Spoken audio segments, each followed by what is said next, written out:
শ্রীলঙ্কার কাছে একপেশে হারলেও এখনো এশিয়া কাপের সুপার ফোরে যাওয়ার ভালো সম্ভাবনা আছে বাংলাদেশের।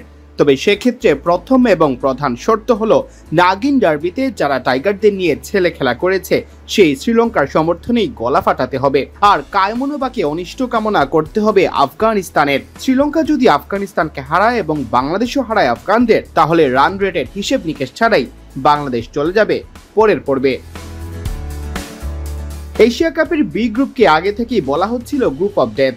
সর্বশক্তির হংকং এর সাথে যে এই গ্রুপেই আছে তিন শক্তিশালী দল বাংলাদেশ, শ্রীলঙ্কা ও আফগানিস্তান।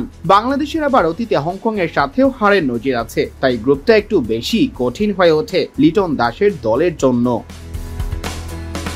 হংকং এর বিপক্ষে অবশ্য জয় দিয়েই আসর শুরু করেছে বাংলাদেশ, তবে অসুবিধা হলো আফগানিস্তান ও হংকং এর বিপক্ষে জয় দিয়েই আসর শুরু করেছে। তার উপর তাদের জয়টা ছিল আরো দাপুটে। হংকংকে 94 রানে অল আউট করে আফগানরা যেখানে জিতেছে ঠিক 94 রানে, সেখানে বাংলাদেশ 143 রান টপকাতে নেমে খেলেছে 18তম ওভার পর্যন্ত।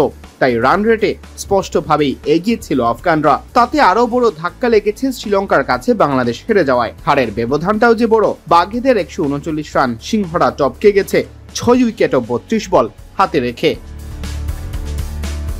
বাংলাদেশ এখন পর্যন্ত খেলেছে 2টি ম্যাচ, তবে একটি করে ম্যাচ খেলেই আফগানিস্তান ও শ্রীলঙ্কার অবস্থান বাংলাদেশের উপরে। অনুমিতভাবেই আফগান ও লঙ্কানদের সুপার ফোরে যাওয়ার সম্ভাবনাই বেশি। তবে যেহেতু বাংলাদেশের আফগানদের বিপক্ষে ম্যাচ বাকি, তাই আপাতত লঙ্কানদের সমর্থক হয়ে যাওয়াই সবচেয়ে নিরাপদ।